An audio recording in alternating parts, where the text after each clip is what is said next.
$100 a month might not change your life, but it's the first domino that starts falling.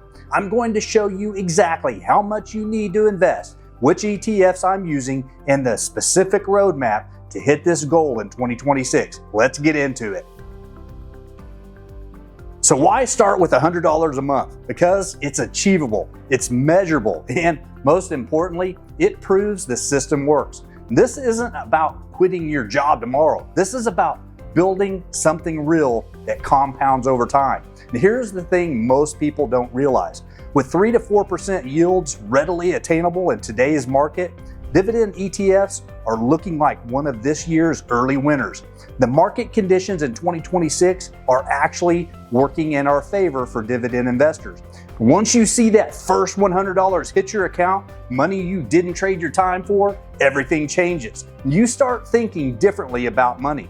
You start seeing opportunities, and that $100 becomes $200, then $500, then eventually it's covering your grocery bill, your car payment, or even your mortgage. But here's where most people get stuck. Let me break down the actual numbers you need to hit $100 a month, because this is where the rubber meets the road. We're talking $1,200 a year in dividend income. The amount you need to invest depends entirely on your yield, and this is the part where strategy matters. And if you're going conservative with a 3% yield, you're looking at roughly $40,000 invested. Now, before you close this video, stay with me. At 4%, that number drops to $30,000. And if you strategically blend in some higher yielding options, you could potentially do it with even less. But here's what nobody talks about. You don't need to have all that money right now. This is a build as you go strategy.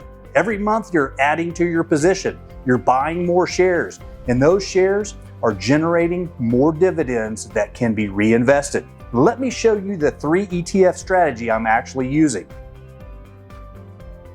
I'm keeping this simple because complexity is the enemy of execution. 3 ETFs, each one serves a specific purpose. Together, they create a balanced approach to hitting that $100 monthly target. And first up, Schwab US Dividend Equity ETF, or SCHD.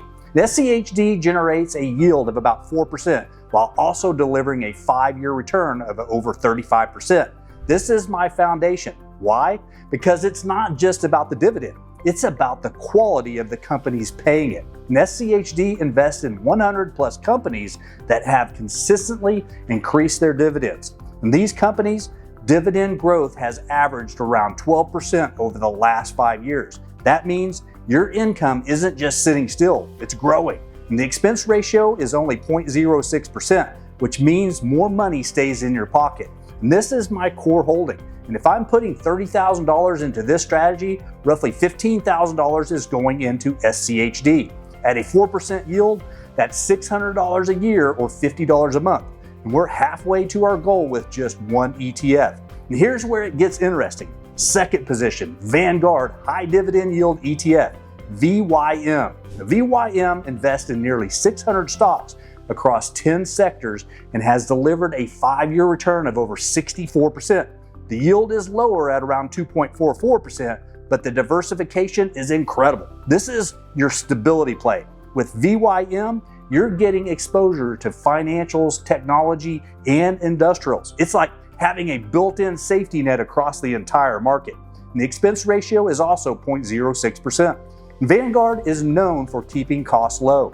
I'm allocating about $10,000 to VYM in this strategy. And at 2.44%, that generates about $244 annually, or roughly $20 a month. We're at $70 monthly now, and we haven't even touched the income accelerator yet. Third position, JP Morgan Equity Premium Income ETF, JEPI or JEPI. Now this is where we supercharge the income. JEPI generates an 8% plus yield by pairing S&P 500 large cap stocks with option sales. And here's the kicker, it pays monthly, not quarterly. This isn't a growth engine, but that's not what we need it for.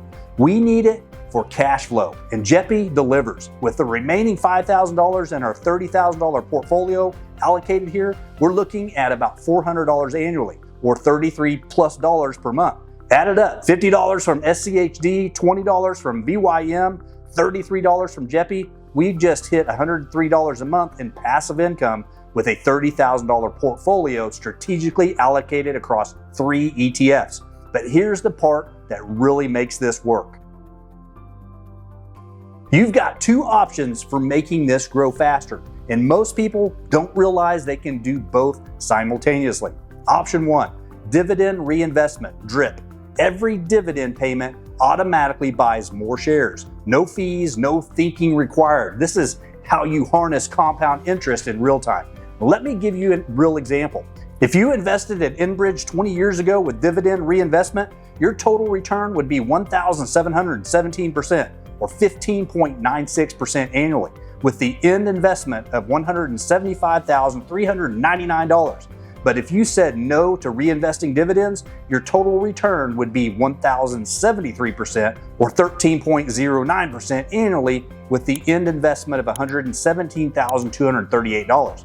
That's a $58,000, $161 difference just from reinvesting.